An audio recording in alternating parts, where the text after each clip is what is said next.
Bouncy Castle business owner sentenced to prison after ordering arson attacks on his rivals.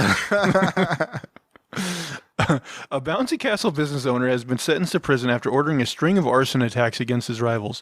James Balcombe, 58, was jailed yesterday and reportedly pleading guilty to 11 charges of conspiracy to commit arson against fellow competitors in the party hire equipment biz. Victoria County Police has since stated that Melbourne-based business owner was completely fixated on ensuring the success of his company and would go to extreme lengths to fight off competitors. While he first entered the party hire industry with Awesome Party Hire around 2006, everything changed when he expanded his horizons to Bouncy Castle Hire some years later in 2011. Balcombe was so hell-bent on keeping his business afloat, he devised a plot to really outdo his competitors once and for all, when he paid off his co-offenders to firebomb competing businesses between late 2016 and early 2017. He met with two men, Craig Anderson and Peter Smith, and instructed them to torch two Bouncy Castle firms to ashes in exchange for $2,000 Australian, which is about £1,000 per attack. While co-offender Smith stopped after the first two attacks, more incidents came after following a similar pattern. Judge Stuart Bales said, "You told them you wanted the jumping castles affected so the other companies wouldn't be making money. Balcombe even ordered an arson attack on his own factory in order to deflect suspicion." Man, he was really thinking. He was even getting himself. Even he wasn't safe. Balcombe became completely fixated on the success of his business. While many of the attacks, which were started by lighting fuel or Molotov cocktails, only caused minor damage, there was one particular incident that destroyed a staggering 100 bouncy castles. The arson attack at the uninsured firm A&A Jumping Castles went on to require a whopping 1.5 million Australian dollars in repair works and ended the business, totally destroying the livelihood of the business's owner. In the following days, Anderson Smith and an unnamed third person were arrested for the attack. The three co-offenders made full admissions for the crimes, with Anderson and Smith nominating Balcombe as the instigator. Balcombe's lawyer, Simon Kenny, has since dubbed the arson attack as an amateur, short-sighted, and unsophisticated. $1.5 million worth of damage. That's not... no, that is a big deal. That's substantial, yeah. The Victoria County Court also heard of Balcombe's psychological disorders and how he became completely fixated on the financial triumphs since he never experienced such success in business before. Judge Bales added, "It consumed your every waking moment and you were continually thinking of ways to maximize and advance your business. You wanted to eliminate your competition so you succeed, your business being the number one business in the industry." During the sentencing, which took place last Thursday, Bales declared Balcombe's offending caused significant loss, suffering, and emotional trauma. Balcombe has been sentenced with 11 years in prison after pleading guilty to 11 charges of conspiracy to commit arson, with a non-parole period set at 7 years and 10 months. I mean, it's just weird to think that, like, this guy in this, like, niche business, like, that's based around, like, entertaining children would get so cutthroat that he's like, burn them down, burn them to the ground. I don't know. This might sound racist, but Australia was born from criminals. Even the bouncy castle guy's a criminal.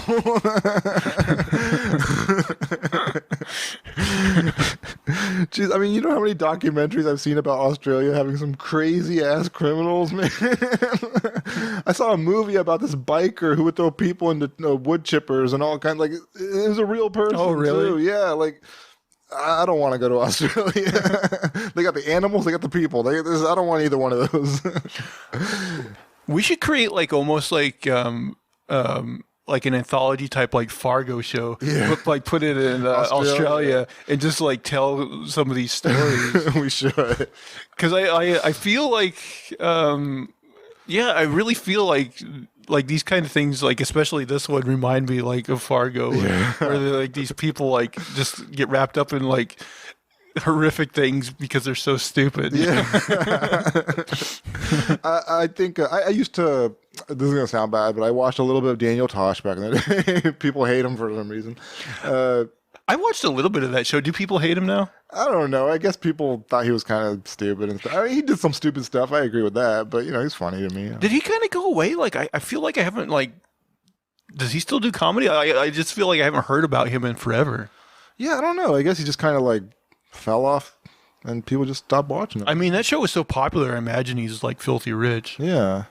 Well, I mean, either way, he said on the show like Alabama or Australia is the Alabama of planet Earth. And I ever since he said that, I was like, yeah, I can see that.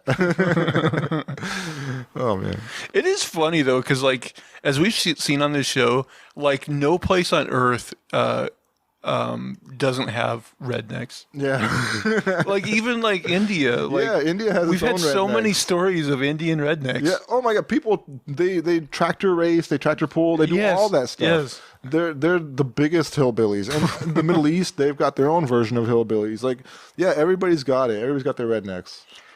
It's funny that like that is like a universal thing. Like there's no place so sophisticated that they don't have. What do you think the Taliban is? That's true. Yeah. Yeah, they're the Christian fundamentalists. There's always rednecks to ruin everything everywhere. They don't let anybody have a good time.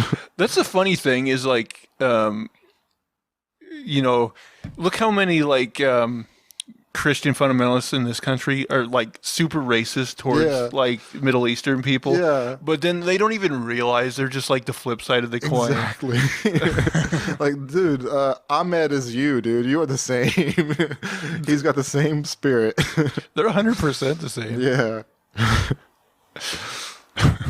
Man, there's this clip they show on Your Mom's House a lot where there's like these two, I think they're like Armenian gangbangers,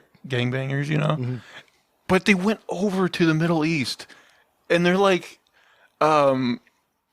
they were like shooting AK like 47s. I think they were claiming like they were shooting at the Taliban or something, but they were just like gangbanging over in the Middle East. And I'm like, what is going on here? Well, yeah. What are you even accomplishing? You're not getting money out of this. And they were like, representing their gang or whatever and stuff. And it was like, so it's funny. It's a funny clip.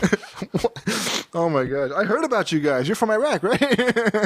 And also it's so funny because they were shooting the guns like all stupid. Like instead of like putting them against your shoulder like you would, they're just like holding them up above their head and like shooting off a bunch of like Oh my machine gun gosh. rounds. And I'm like, how?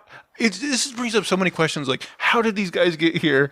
Like, why are they here? What do their homies back in the States think of them? Yeah. Who are they fighting then? Are they just fighting innocent civilians? I think in their minds, awful. they were fighting the Taliban, but they were just like shooting into nothing. Rocks. Ammo costs a lot of money. I don't know, man. It's so bizarre, but People just living out their fantasies. it's almost as bizarre as a Indian kid being a white supremacist. Yeah.